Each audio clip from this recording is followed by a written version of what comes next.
오늘 히브리서 4장 12절에서 16절 말씀을 통해서 우리가 결산을 잘 하려면 이라는 제목으로 말씀을 나눌 텐데, 천체 물리학을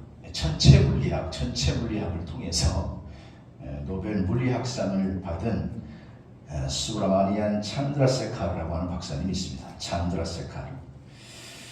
아마 인도계 같은데, 이분이 천체 물리학 분야에서 아주 존경받는 인물인데, 1947년 시카고 근교의 위스콘신주의 천체 물리학 연구소에서 근무를 할 때 하루는 시카고 대학으로부터 전화를 받습니다. 전화의 내용은, 박사님, 겨울방학 동안에 우리 시카고 대학에 와서 우리 학생들을 위해서 고급 물리학을 좀 강의해 주시죠. 그래서 박사님이 스케줄을 확인한 후에 제가 할 수 있습니다, 그렇게 하겠습니다 라고 확답을 드렸습니다. 그런데 얼마 지나지 않아서 다시 시카고 대학 본부로부터 전화가 왔는데, 죄송합니다 박사님, 이 강의를 좀 캔슬해야 되겠습니다, 취소해야 되겠습니다 그러는 거예요. 그게 왜 그러냐 했더니, 박사님 같이 위대한 교수님이 이게 수강 신청한 학생이 고급 물리학이다 보니까 2명밖에 없는 거예요. 그래서 도저히 안 되겠습니다, 취소해야 되겠습니다. 그러니까 박사님이, 단지 그거밖에 이유가 없습니까? 예, 그렇습니다. 그러면 제가 그 강의 그냥 하겠습니다. 아니, 지금 학생이 2명밖에 없는데. 그래도 제가 하겠습니다. 그리고는 이 박사님이 찬 겨울바람을 맞으며 눈보라를 헤치며 2시간씩 운전해서 일주일에 2번 이상을 겨울 학기를 무사히 다 마쳤습니다. 그렇게 한 번도 빠지지 않고 그 강의를 다 마쳤는데, 그로부터 10년 후에 이 찬드라세카르라고 하는 박사님으로부터 강의를 받은 그 2명의 학생이 나중에 노벨 물리학상을 받게 되었습니다. 이들의 이름이 양챙리 춘따오, 중국계 미국 전체 물리학자인데, 이들이 노벨 물리학상 시상식에서 이렇게 고백을 했습니다. 사실 결정적으로 이 상을 수상하게 된 이유는 우리 2사람을 위해서 눈보라를 헤치고 달려와 주신 찬드라세카르 박사님 덕분입니다. 그분의 영향과 그분의 강의로 우리가 오늘 이 상을 받게 됐으니 이 수상 영광을 그분께 돌립니다. 이 찬드라세카르 박사의 한 사람의 헌신이 노벨상을 2명이나 배출해내는 위대한 결과를 만들어냈던 것입니다. 오늘 본문 이 히브리서는요, 1차적으로 유대인 출신 그리스도인에게 지금 보내는 당시에는 익명의 서신이었습니다. 히브리서가 기록될 당시만 해도 네로 황제에 의해서 그리스도인들이 핍박을 받고 박해를 받는 어려운 상황에서 히브리 저자는 우리 그리스도인에 대한 믿음의 확신, 그리고 우리 그리스도인이 가져야 할 성숙한 믿음을 권면하고 있습니다. 오늘 12월 둘째 주를 맞이해서 우리가 이때쯤 되면 모든 사람들이 한 해를 되돌아보면서 서서히 한 해를 마무리하는 시점에 있는데, 한 해를 마무리하는 12월을 보내면서 한번 우리의 삶을 점검해 보고자 합니다. 내 삶이 어떻게 결산돼야 할지. 여러분, 우리가 세상에서의 삶도 마찬가지고 또 영적인 삶도 마찬가지인데, 오늘 우리가 결산을 잘 하려고 하면 어떻게 해야 할까요? 오늘 본문을 통해서, 그래서 저는 결산을 잘 하려면 이라는 제목으로 말씀을 나누려고 하는데, 먼저 결산을 잘 하려면 첫 번째로 믿는 도리를 굳게 붙잡으시기를 주님으로 축복합니다. 오늘 본문 14절에 보니까 우리에게 큰 대제사장이 계시는데 하나님의 아들 예수시라는 거예요. 그래서 우리는 믿는 도리를 굳게 붙잡을지어다, 이렇게 말씀하고 있습니다. 여기에서 굳게 붙잡으라고 하는 이 말씀은 흔들리지 않는 믿음을 간직하라는 말씀이에요. 여기에 굳게 붙잡으라고 하는 헬라어 크라토멘이라고 하는 원문의 의미는 아주 짝 달라붙어 있다, 집요하게 달라붙는다, 그런 말이에요. 살짝 붙어 있는 게 아니라 꽉 붙어 있는 거, 꽉 붙어 있는 거. 시대도 현재 시제 진행으로 계속해서 그런 의미를 가지고 있어요. 그러니까 다시 말해서 정리하면 믿는 성도는 가지고 있는 믿음이 주 예수께 짝 달라붙어 있어서 흔들리지 말아야 한다. 그런 의미를 가지고 있는 거예요. 베드로전서 5장 9절에 보니 너희 믿음을 굳건하게 하여 그를 대적하라 이렇게 명령하고 있습니다. 여러분 오늘 사실 우리의 믿음이 환경의 영향을 받을 때가 얼마나 많은지 몰라요. 지금 우리 한국도 코비드-19 이후에 한국 교회를 가리켜서 이렇게 말해요. BC와 AC로 나눠졌다. 무슨 말일까요? 비포 코로나, 애프터 코로나. 그래서 코로나 이전과 코로나 이후로 한국 교회가 완전히 나눠졌어요. 그만큼 코로나의 영향이 컸고 또 우리가 코로나 확산으로 인해서 비대면 예배를 드리게 됐는데 그러니까 우리의 믿음이 흔들리기 쉬운 때라는 거예요. 여러분 역사적으로 보더라도 우리가 일제강점기에도 예배를 제한받고 예배를 못 드리게 한 적도 있었습니다만은 그러나 그때 어떤 성도는 그런 영향으로 추풍 낙엽처럼 믿음이 흔들리는 성도도 있었지만 그러나 그때에 믿음이 오히려 강해져서 순교한 믿음의 선진들도 있었는 줄로 믿습니다. 6.25 때도 마찬가지예요. 여러분 코로나 상황에서 우리가 이 두 종류의 성도로 나뉘게 돼요. 하나는 야 지금 이러한 때니까 우리가 더 깨어 기도해야 되겠구나. 그렇게 흔들리지 않는 성도들이 있고 또 하나는 아유 지금 뭐 힘드니까 편안함을 추구하다가 믿음이 흔들리는 성도도 있을 수가 있습니다.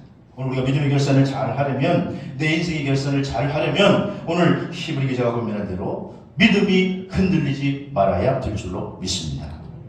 상황에 따라서 흔들리는 믿음이 아니라 믿음의 주요 온전케 하시는 주님을 바라보면서 주님께 굳게 붙들려 있는 흔들리지 않는 늘 만나 성도들이 되시기를 주의 이름으로 축복합니다. 여러분 우리가 마태복음 5장, 6장, 7장을 가리켜서 소위 산상수훈이다 이렇게 얘기해요. 무슨 말이에요? 예수께서 삶에서 말씀하셨던 설교 내용이라는 거예요.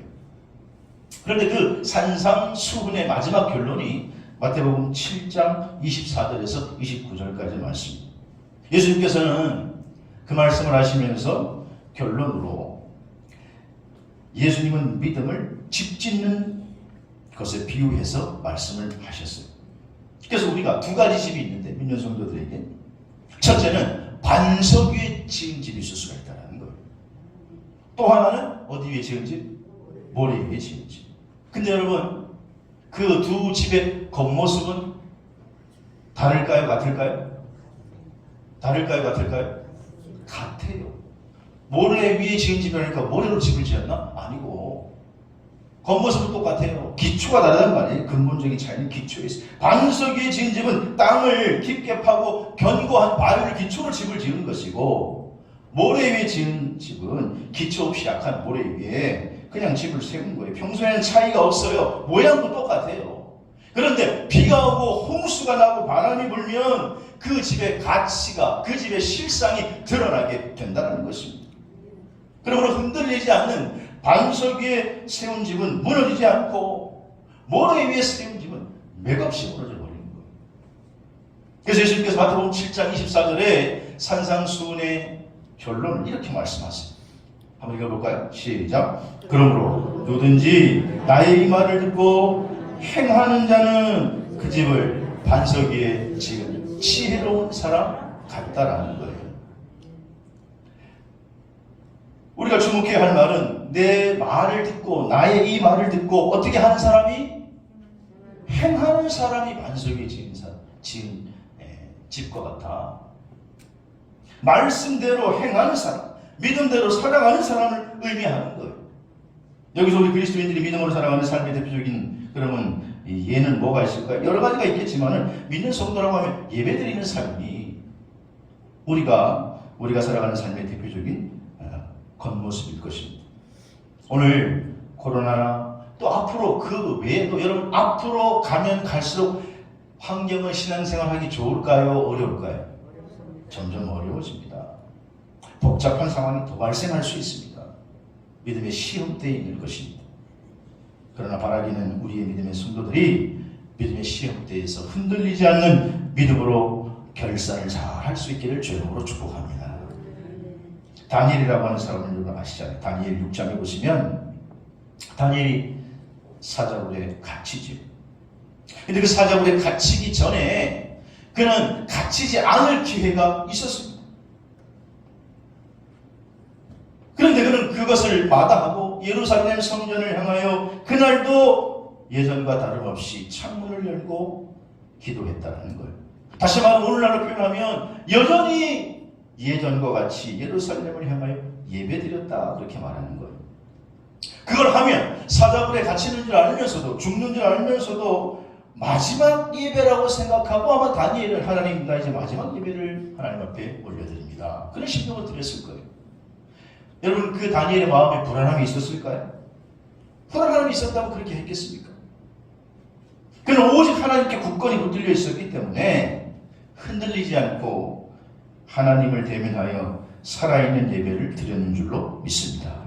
그러므로 오늘 우리 믿음이 결산을 잘 하려면 오늘 우리는요 흔들리지 않는 믿음을 가지고 주님께 바싹 붙어있기를 주님으로 축복합니다. 2009년 6월에 파키스탄 여성 아시아 비비라고 하는 여인이 모하메드라는 혐의로 파키스탄 법정에서 사형 언도를 받습니다. 그녀는 무슬림 농장에서 일했는데 이 아시아 비비는 기독교인이고 나머지 다 무슬림 여인이니까 무슬림 여인들이 함께 일하면서 야 너 죽으려고 그러냐? 너 가족이 위험해지는데 왜 그러냐? 그러면서 막 이 아시아 비비에게 다시 빨리 무슬림으로 돌아오라고 압력을 넣는 거예요. 근데 이때 이 아시아 비비라고 하는 여인이 그녀들을 향해서 이렇게 말하죠. 예수 그리스도는 우리를 위해서 우리의 죄를 위해서 십자가에 달려 나 대신 죽어주셨습니다. 근데 무하마드는 우리를 위해서 도대체 무엇을 해줬나요? 이 말을 들은 이 무슬림 옆에 여인들이 화가 나가지고 아시아 비비를 그 자리에서 그냥 때리고 폭행하고 집단 조탈을 했어요. 경찰이 출동해가지고 이 문제를 조사했는데 맞은 사람은 누구예요? 이 아시아 비비 여인인데 나중에 오히려 고소는 이 맞은 사람이 당해가지고 파키스탄 법정에서 신성모독을 했다 해가지고 사형이 언도가 됐어요. 그래서 교수형이 처해져가지고 무려 9년 동안이나 감옥에 수감이 되었는데 그래도 그녀는 그 감옥 안에서 그리스도인의 증인된 삶을 삽니다. 결국은 2018년 10월 31일 파키스탄 대법원에서 그녀에게 원심을 깨고 무죄를 선언해요. 그리고 선고가 난 이후에 야시안 비비가 이렇게 말합니다. 나도 정말 사형 언도를 받았을 때 인생이 끝나는 줄 알았습니다만은 그러나 나의 믿음이 흔들릴 때는 한 번도 없었습니다. 나는 딸들 앞에서도 며느리 딸들 앞에서도 울지 않고 끝까지 믿음을 굳건히 붙들려고 했습니다. 결국은 이 아시안 비비가 그리스도인이라는 이유로 핍박받고 억울하게 수감됐지만 흔들리지 않는 삶을 통해서 그녀는 무죄라고 하는 판명을 얻어내게 된 것입니다. 오늘 그리스도인의 삶이 너무 흔들리는 삶이 많습니다. 여러분 가나안 성도 들어보셨어요? 가나안 성도 무슨 뜻이에요? 가나안을 거꾸로 하면 안 나가. 예수는 믿기는 믿는데 신앙은 가지고 있는데 가나안 성도예요. 교회는 안 나가. 그래서 아니 당신이 왜 교회 안 나갑니까? 라고 설문을 해봤더니 두 가지를 했는데 하나는 교회 나가면 좀 매이게 되고 부자연스러우니까 그래서 좀 자연스러워지려고 안 나가고 또 하나는 누구 꼴 보기 싫어가지고 사람이 미워서 안 나간다라는 거예요. 이런 한국 교계 이 가나안 성도가 얼마나 있느냐 학자들마다 좀 다릅니다만 제가 이렇게 최근 자료를 좀 살펴봤더니 한 10% 정도예요. 10% 정도. 예수 믿는 사람 중에서 10% 정도가 가나안 성도예요. 가나안 성도. 아직도 교회를 안 나가요. 그런데 자기는 크리스찬이라고 생각을 할까 안 할까요? 자기는 크리스찬이라고 생각을 해요. 나는 구원받는 거야. 그렇게 생각을 하는 10%의 사람이 있다라는 거예요. 근데 여러분, 사실은 그분들은 환경의 영향을 받는 거죠. 환경에. 또 사람의 영향을 받는 거죠. 사람의. 여러분 기억하십시오. 사람은 믿음의 대상이 될 수 없어요. 우리의 믿음의 대상은 오직 예수 그리스도밖에 없는 줄로 믿습니다. 사람 의지하지 마세요. 사람. 완벽한 사람 없어요. 무슨 목사가 모델이 될 수 있습니까? 아니에요. 오직 예수 그리스도밖에 없는 줄로 믿습니다. 사람 의지하면 100% 넘어져요. 교회도 마찬가지예요. 어느 좋은 샘플의 교회 물론 있을 수가 있죠. 그러나 우리가 지금 성경에서 모델로 삼는 초대교회, 초대교회에는 문제가 없었습니까? 예? 예루살렘 교회, 그 모교회 예루살렘 교회도 구제 문제로 헬라파 히브리파 나누었어요. 서로 도와준 것 때문에 우리 쪽 더 도와줘야지. 사람이란 그런 거예요. 이쪽 더 도와줘야지. 또 우리가 모델로 삼는 초대교회, 여러 가지 교회, 은사가 풍부했던 고린도 교회는 무려 4파로 나눠 싸워. 양파, 쪽파, 대파. 무조건.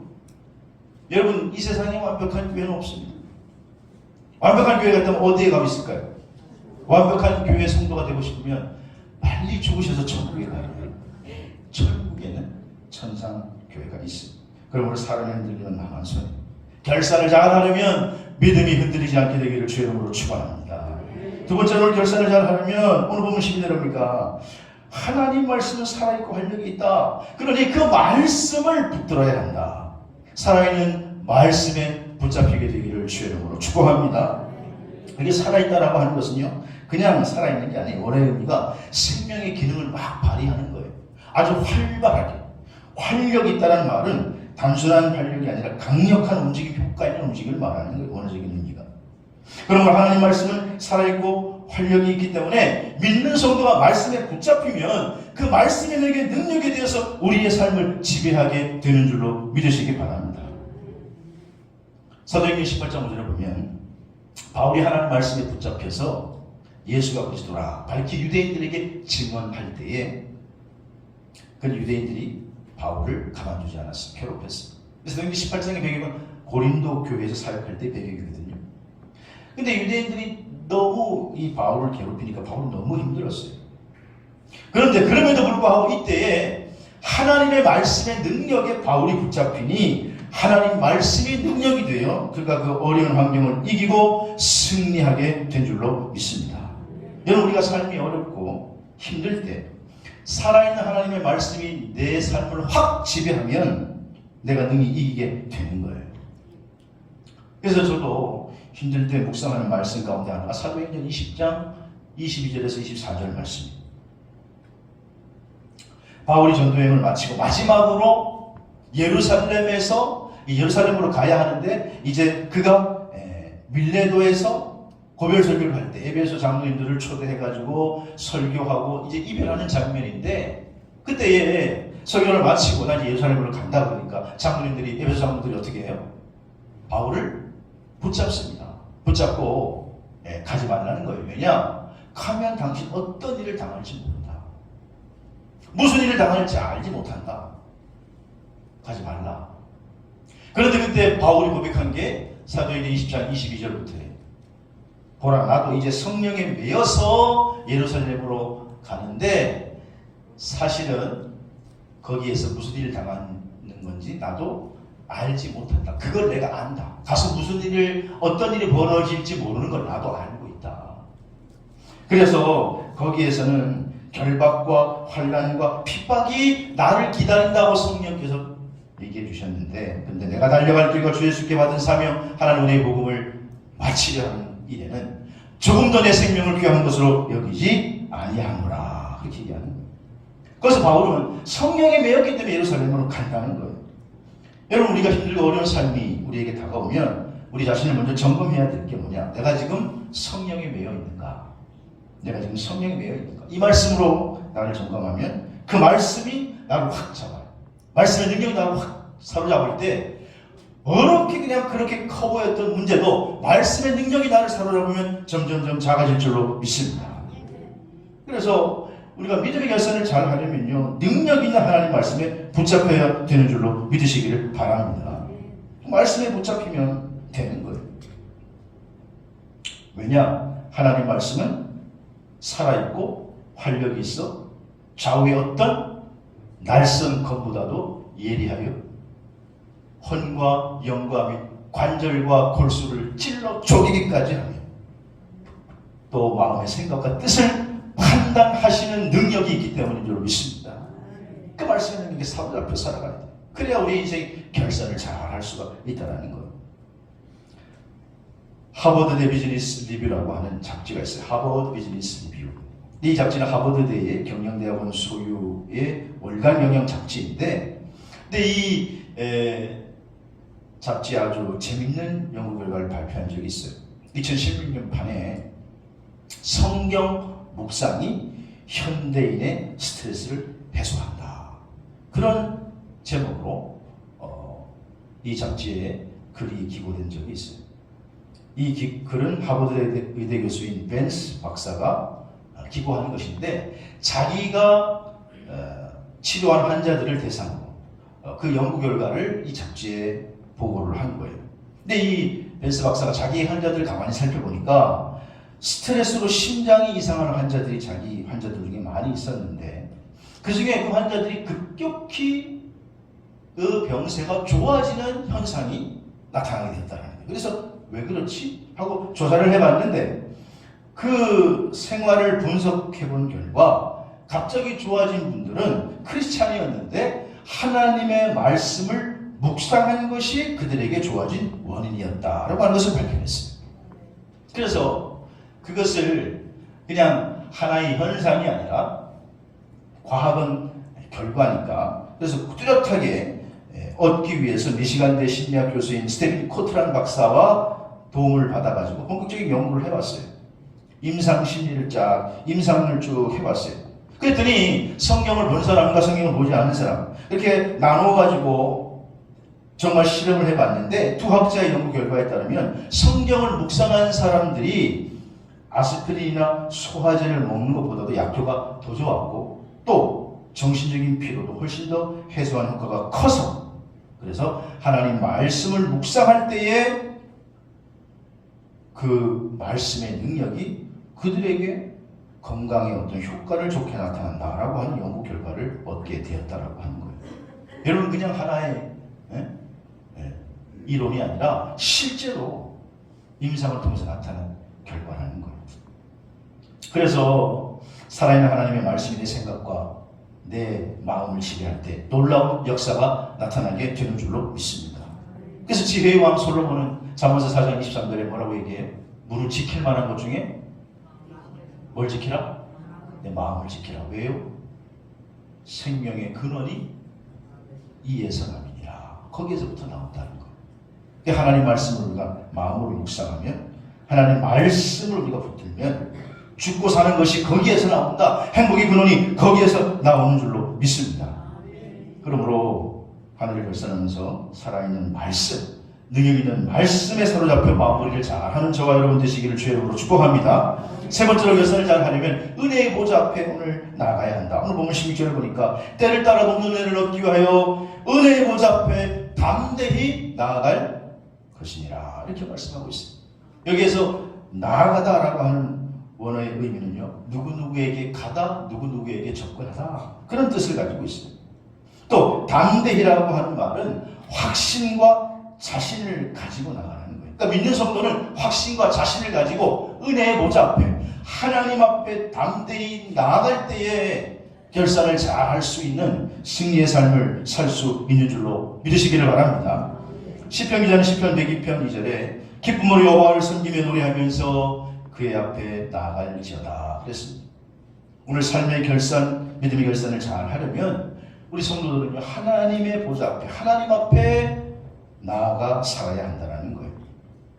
하나님 앞에서 산다 라고 하는 말을 뭐라 그래요? 코람데오, 코람데오라고 합니다. 코람이라고 하는 말은 누구누구 면전에서, 누구누구 앞에서, 데오라고 하는 말은 데오스라고 하는 말을 줄인 건데, 그래서 코람데오, 하나님의 면전 앞에서, 하나님의 존재 앞에서란 말이 코람데오입니다.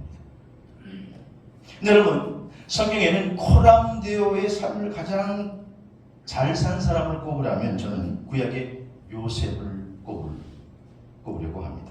요셉은 사랑받는 막내 아들, 베냐민 태어나기 전에 자기가 사랑받는 막내 아들에서 애굽의 노예로 팔려가요. 그래서 보디발 집에서 종로를 탈 때에 그 집에 가서 열심히 일해가지고 그 집에서 인정받아 가정 총무가 됩니다. 그런데 어느 날 보디발의 아내가 요셉을 유혹하죠. 근데 그때 요셉이 하는 말이 창세기 39장 9절 말씀인데, 창세기 39장 9절을 보면 이 집에서 나보다 큰 이는 없고 주인이 아무것도 내게 금하지 아니하였는데 금한 게 있는데 오직 당신뿐이라는 거예요. 당신은 그의 아내이기 때문에. 그런데 내가 어찌 이 큰 악을 행하여 보디발에게 죄를 지으리까? 그렇게 말했어요? 네? 그렇게 말했죠? 요셉이? 그렇게 알고 있는데? 그렇게 말 안 했습니까?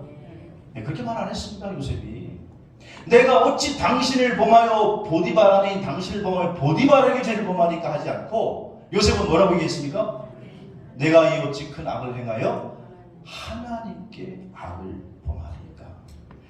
요셉의 그릇은 보디발 끝까지 그 신경도 안 써요. 물론 자기 집에 자기가 그 종의 종이고 주인이지만 요셉은 천하 만물을 주관하고 다스리시는 하나님을 바라보며 살았던 사람이에요.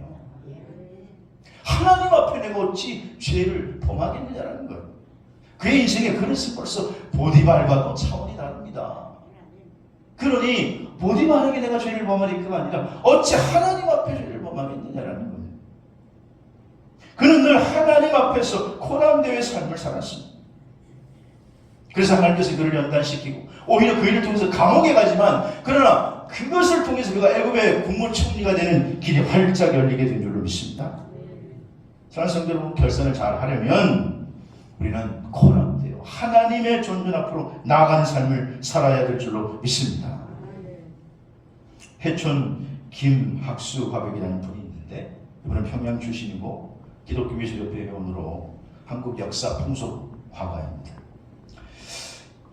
6.25 전쟁 때 일사후퇴 해가지고 월남을 하셨는데, 그때 이 아내가 교통비를 빌리러 간 사이에 차가 와가지고 결국 자기는 떠나고 아내와 가족들, 이남인은 떠나지 못해요. 혼자 남한에 내려오게 됩니다.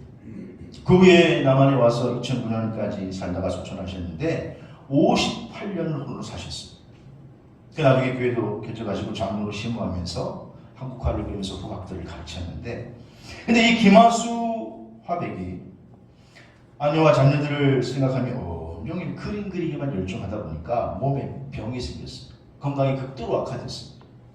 그래가지고 가서 병원에 가 진단을 받으니 의사가 극심한 신경쇠약이라고. 근데 정확한 처방을 내리고 약을 달라고 그러니까 정확한 처방을 내리지 못하는 거예요. 그냥 극심한 신경쇠약이라고. 그래서 약이라는 약을 다 써보고 치료도 해봤는데 효과가 없어. 2년간 아주 그냥 사경을 헤매게 됩니다.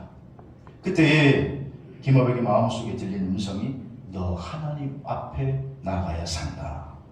너 하나님의 존재 앞에 나가야 산다. 그런 음성을 듣고 아픈 몸을 이끌고 그때부터 교회에 다니기 시작했다. 하나님께 간절히 기도했어요. 하나님 저를 만약 살려주시면 평생 하나님의 영광을 위해서 살겠습니다. 그랬더니 하나님께서 이 김학수 화백의 간절한 기도를 들으시고 그를 다시 일으켜 세워 주셨습니다. 그래서 신앙에서 거듭난 체험을 한 이 김화백이 그때부터 하나님을 위해서 인생을 살겠다고 다짐하고, 이제 아내와 자녀들을 대신해서 홀로 남쪽으로 내려온 그런 청소년들을, 북한에서 내려온 청소년들을 거두어다가 자기 자식처럼 기르기 시작해요.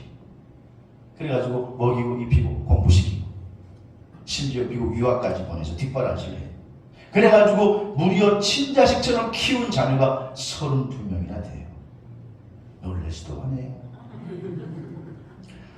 32명이나 친자식처럼 키운 애가 되게 되는데 그 중에 11명이 목사가 되고 나머지는 교수, 사업가, 사회에 어마어마하게 이바지한 32명을 친자식처럼 키워내게 됩니다. 나중에 회고록에서 이렇게 고백을 해요. 제 89년의 세월은 모두 하나님의 은혜의 시간이었습니다. 어느 한 토막이라도 하나님의 은혜가 아닌 적이 하나도 없었습니다. 그 은혜 안에 하나님 앞에 살겠다고 고백하니까 하나님이 이렇게 놀라운 결실의 은혜를 주셨습니다. 89년의 삶을 마감하면서 그저 하나님 앞에서, 하나님의 존존 앞에서 살았더니 하나님이 내 인생을 이렇게 축복해 주셨습니다. 여러분, 오늘 한 해를 마무리하면서 우리 삶을 한번 점검하고 우리 믿음을 한번 점검하시길 바랍니다. 내가 오늘 지금 하나님 앞에 있는가? 하나님의 존존 앞에 있는가? 여러분, 혹시 어떤 일로 고민하고 갈등 가십니까? 이거 해야 돼, 말아야 돼, 어떻게 해야 돼? 간단해요. 그 기준은 내가 지금 이것이 하나님 앞에 있는가? 하나님이 보실 때 뭐라고 말씀하시겠는가? 이 자태를 가지고 나를 분별할 때 하나님의 뜻을 이룰 수 있는 줄로 믿습니다. 말씀을 정리합니다. 오늘 올 한해 결산을 잘 하려면, 아니 여러분 인생의 결산을 잘 하려면 믿는 도리를 굳게 붙드시기를 주의 이름으로 축원합니다. 흔들리지 마세요.